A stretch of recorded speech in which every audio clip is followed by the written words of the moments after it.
এটা কিন্তু একদম প্রত্যক্ষ মানে ইউনূসকে হত্যার হুমকি হাসিনার পক্ষ থেকে। এবং আপনি যদি দেখেন যে মানে স্পষ্ট যে উস্কানি, যে দেশ রক্ষা বাহিনীর বিচার হচ্ছে যেখানে স্বাধীনতা বিরোধীদের বিচার হয়েছে।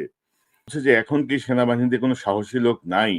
এরা কিভাবে স্বাধীনতা সার্বভৌমত্ব রক্ষা করবে? আপনি দেখেন উস্কানির লাইনগুলা দেখেন মানে। ওয়ারেন্ট ইস্যু করে এত শ্বাস পায় কোত্থেকে? আবার সেটা প্রশ্ন। ওখানে কি এখন সাহসী লোক কেউ নাই?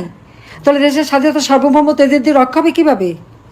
ট্যাঙ্ক কিনে দেওয়ার থেকে শুরু করে বিমান বাহিনী, নৌবাহিনী প্রত্যেকেরই তো আমি আধুনিক সরঞ্জামাদি কিনে দিয়ে, কোথায় সাবমেরিন থেকে শুরু করে MiG-21 পর্যন্ত দিয়েছি। সশস্ত্র বাহিনী যোগ করে সেই বঙ্গবন্ধু ট্যাঙ্ক কিনে দিয়েছেন, তারপর আমি কিনে দিলাম। হ্যাঁ, ওটা বোধহয় শুধু আমাদের হত্যার জন্য ব্যবহার হতে পারে, আর এখন আর তা হয় না। এটা হলো কথা। তো আপনি দেখেন সুমন ভাই যে এই যে ভয়ঙ্কর কথা হচ্ছে তার সর্বশেষ কথাটা যে এই যে ট্যাঙ্ক কিনে দিলাম, সেই ট্যাঙ্ক বোধহয় আমাদেরকে হত্যার জন্য ব্যবহার হয়েছে, এখন আর হয় না। মানে কে অধিকার দিয়েছে, সেনা আইনে বিচার হবে। তো হাসিনার এই বক্তব্যটাকে একজন সাবেক সেনা কর্মকর্তা হিসেবে উম আপনি যদি একটু বিশ্লেষণ করেন যে এই যে বিভ্রান্তিকর যে উস্কানি, এটাকে আপনি কিভাবে দেখছেন তাদের বক্তব্যকে? যে কথাটা বলছে যে ট্যাঙ্ক কেনা হয়েছিল, সেটা তো তাহলে আমাদের মারবার মানে ওর বাপরে মারার জন্য সেই কথা বলতেছে, এবং এখন কেন তাহলে সেটা ব্যবহার হইতেছে না আর কাউকে মারার জন্য? সে ওই একটা উস্কানি দিয়ে রাখলো। এখন এই উস্কানি, এবং আমি একটা জিনিস বলি, সে বলছে যে এখন কি সেনাবাহিনীতে কোনো সাহসী লোক নাই? এরা কিভাবে স্বাধীনতা সার্বভৌমত্ব রক্ষা করবে? আপনি দেখেন উস্কানির লাইনগুলা দেখেন মানে ক্রমাগত। এখন ওই তো বেশি করে জানি যে সেনাবাহিনীতে সাহসী লোক ছিল কি ছিল না। আমি একটা সাহসের এক্সাম্পল দিই। চট্টগ্রাম, পার্বত্য চট্টগ্রামে সন্ত্রাস বিরোধী অভিযানে মেজর মাহমুদ 17 বেঙ্গলের, উনি গুলি খাইলেন, গুলি খেয়ে পড়ে গেছেন, 3টা গুলি লাগছে ওনার। সেই অবস্থায় উনি কিন্তু বলতেছে আমার সামনে থেকে গুলি আসতেছে, সাথে সৈনিকদের বলতেছে LMGটা আমার কাছে দে, তাহলে আমি ফায়ার করব, আর তোরা পিছনে সাবধানে থেকে ফায়ার কর। মানে তার সাহস এত, সে জানে সে গুলি খাইছে, সেই অবস্থায় সে সন্ত্রাসীদের বিরুদ্ধে সে গুলি করে যাচ্ছে এবং নিশ্চিত করছে তার সাথে সৈনিকরা যাতে নিরাপত্তা থাকে। এইটা হলো সাহস। এই সাহসটা এই খুনি হাসিনাই তো 2009 সালে বিডিআর হত্যাযজ্ঞের মাধ্যমে শুরু করছে। আমাদের কি সাহস নাই? আমাদের সবার আলহামদুলিল্লাহ সাহস আছে।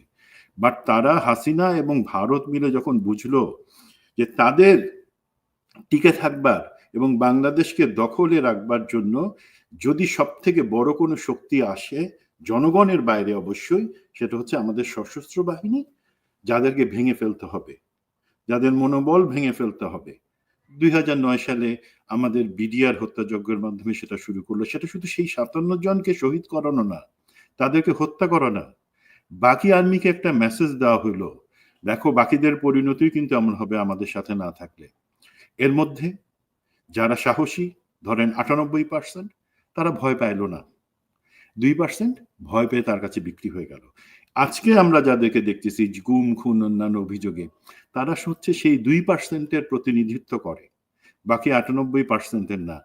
তো হাসিনা, আমাদের সাহস আছে, তুমি বাংলাদেশে আসো, আমি জানি তোমার আসবার কোনো ইচ্ছা নাই, বাংলাদেশে আসো, তোমার পশ্চাৎ দেশের কোন চামড়া কতটুকু অক্ষত থাকে সেটা বাংলাদেশের জনগণ বুঝাই দিবে। সেনাবাহিনীরও সেখানে হাত দেওয়ার দরকার নাই, সেই নোংরা জায়গায় সেনাবাহিনী হাত দেয় না। এটা হচ্ছে আমার বক্তব্য। তো ভাই, ও তো শুরু করছিল ওর বক্তৃতা লুঙ্গি ড্যান্স নিয়ে, যে কেন এই সময় 32 ভাঙার পরে লুঙ্গি ড্যান্স হইতেছে। আমাদের এই যে শেখ মুজিব হত্যার কারণে যাদেরকে ফাঁসি দিল, যাদেরকে সে জবাই করলো, সেখানে সে কোন ড্যান্স করছিল তখন? হাসিনা ল্যাপ ড্যান্স করছিল কারো কোলে বসে। তো এই জায়গাগুলোতে হাসিনা জানে নিজে সেই যে জিনিসগুলো বলতেছে, সে বলতেছে আইসিটির কি অধিকার আছে ওয়ারেন্ট ইস্যু করবার, কে তাদেরকে সে অধিকার দিছে? জনগণ সেই অধিকার দিছে।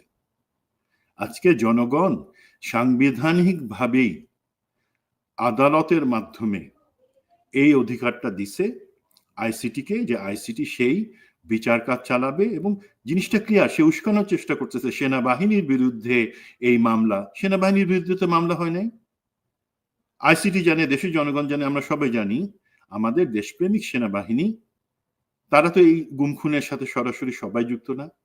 মাত্র কয়েকজন যুক্ত, যেটা আমরা জেনারেল ওয়াকারকে এবং বাকি সবাইকে অনেক আগে থেকে বলতেছিলাম যে এই অবস্থায় নিয়ে আসেন না, যেখানে হাসিনা এবং তার মতো লোকজন কালার করার চেষ্টা করবে সেনাবাহিনীকে, অপমান করবার চেষ্টা করবে আমাদের ইউনিফর্মকে, এবং আলটিমেটলি তাতে লাভ কি হবে? ভারতের লাভ হবে আমাদের সেনাবাহিনীকে দুর্বল করে ফেলা। এই কাজটা হাসিনা করবে। ও এই কাজ শুরু করবার আগে প্লিজ আপনি সহযোগিতা করেন, এবং যারা এই গুম খুনের দায়ে অভিযুক্ত হচ্ছে তাদেরকে আপনি আদালতে তুলে দেন যত তাড়াতাড়ি সম্ভব, তাদেরকে কমান্ড থেকে সরাই। সেটা দেরি হয়ে গেছে, বাট আমি জানি এবং বিশ্বাস রাখি এখনো সময় আছে, আমরা সেই জায়গায় কারেকশনে আসতে পারবো।